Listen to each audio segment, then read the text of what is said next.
UP चुनाव से पहले नगर निकाय चुनाव का अनाउंसमेंट हुआ है। 4 और 11 मई को वोटिंग होगी, 13 मई को गिनती होगी। बीएसपी सुप्रीमो मायावती ने बड़ा ऐलान किया है। उन्होंने कहा है कि इस बार ईवीएम से चुनाव न कराया जाए, बैलेट पेपर से चुनाव कराया जाए। इससे दूध का दूध और पानी के पानी हो जाएगा। तो सोचिए, इस देश में तमाम राजनीतिक दल जो है वो ईवीएम के खिलाफ है। वैसे मैं आपको बता दूं कि जो कांग्रेस आज ईवीएम के खिलाफ है वही ईवीएम लेकर आई थी, और जो सत्ताधारी दल है बीजेपी, उसको ईवीएम से कोई प्रॉब्लम नहीं है। लेकिन जब वो विपक्ष में थी तो उसको ईवीएम से प्रॉब्लम थी। लेकिन बाकी जो दल हैं वो ईवीएम के पक्ष में नहीं है, और बीएसपी सुप्रीमो मायावती चाहती हैं कि चुनाव बैलेट पेपर से हो। लेकिन दुखद खबर यह है कि कई लोग मुझे फ़ोन करके बता रहे हैं कि वोटर लिस्ट में उनका नाम ही नहीं है। तो अगर आप भी यूपी के वोटर हैं तो तैयार हो जाइए और लोकतंत्र के में अपनी हिस्सेदारी निभाइए। सोचिए, यूपी में 2 चरणों में चुनाव होगा, नगर निकाय चुनाव।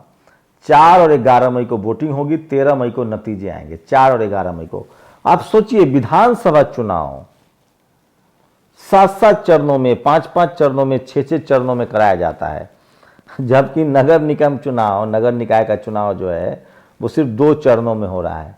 आपको कुछ खेल समझ में नहीं आ रहा है? चलिए, मेरा क्या है। तो इस बार 9 मंडल में 4 मई को चुनाव होंगे।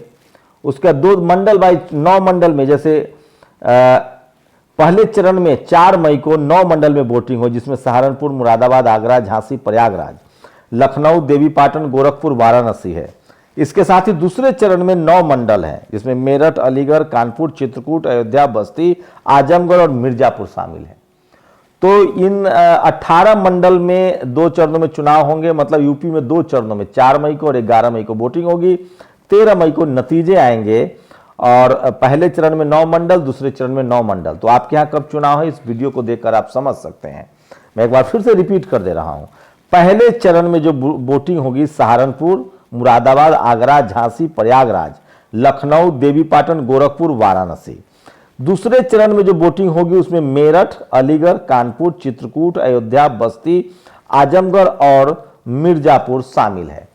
तो रिजर्वेशन लागू कर दिया गया है, और जिस तरह से वहां आरक्षण को लेकर बवाल कटा हुआ था, तो नगर निकाय चुनाव में शामिल जरूर होइए। मैं एक बार फिर कह रहा हूँ, इस देश के किसान, जाट, गुर्जर, पटेल, मराठा, इस देश का SC, ST, OBC, उसको जो भी संवैधानिक अधिकार मिले हैं वो चुनाव के जरिए, लोकतंत्र के जरिए, डेमोक्रेसी के जरिए ही मिले हैं। और सोचिए, कल्पना कीजिए, एक दौर था जब इस देश में डेमोक्रेसी, जब चुनाव की प्रक्रिया लागू हो रही थी, तब उस समय किस जाति के लोग मुख्यमंत्री होते थे, किस जाति के लोग सरपंच होते थे, किस जाति के लोग मुखिया होते थे। हर जगह ऊपर से नीचे तक उन्हीं का कब्जा था। वो कब्जा धीरे धीरे खत्म हो रहा है, और अब डाइवर्सिटी आ रही है, भागीदारी बढ़ रही है, और हर जाति, हर धर्म के लोग इस देश में लोकतंत्र की वजह से अपनी हिस्सेदारी तय कर पा रहे हैं। तो लोकतंत्र में वोटिंग का बहुत महत्व है। इस चुनाव में आप ज़रूर शरीक होइए, ज़रूर शामिल होइए, और वोट जरूर डालिए। और आप अपने रिप्रेजेंटेटिव को के साथ आप अच्छे लोगों को चुनिए, और जाति और धर्म से उठकर चुनिए। मैं फिर कह रहा हूँ, संवैधानिक कामों के लिए चुनिए, धर्म के नाम पर और जाति के नाम पर मत चुनिए। उन लोगों को चुनिए जो SC, ST, OBC, Jat, Patel, Maratha, Gurjar, किसान, गरीब, लाचार, बेबस, और सबसे बड़ी बात है जो संवैधानिक मूल्यों का सम्मान करते हैं। जिस संविधान की वजह से उनको CM, PM, राष्ट्रपति, गवर्नर से लेकर चपरासी बनने का मौका मिलता है, अगर उन संवैधानिक मूल्यों का ही वो सम्मान नहीं करते हैं तो समझ लीजिए कि वो डेमोक्रेसी के लिए खतरनाक है। तो ऐसे लोगों को चुनिए जो संवैधानिक मूल्यों को मानते हैं, जो रिजर्वेशन सिस्टम को मानते हैं। और मैं इसलिए कह रहा हूं कि जातियों में बटा हुआ इस देश को संविधान ने समूह में बदला है, जिसको हम SC, ST, OBC और जनरल कहते हैं। तो यूपी में 2 चरणों में चुनाव है, 4 और 11 मई को, 13 मई को नतीजे आएंगे।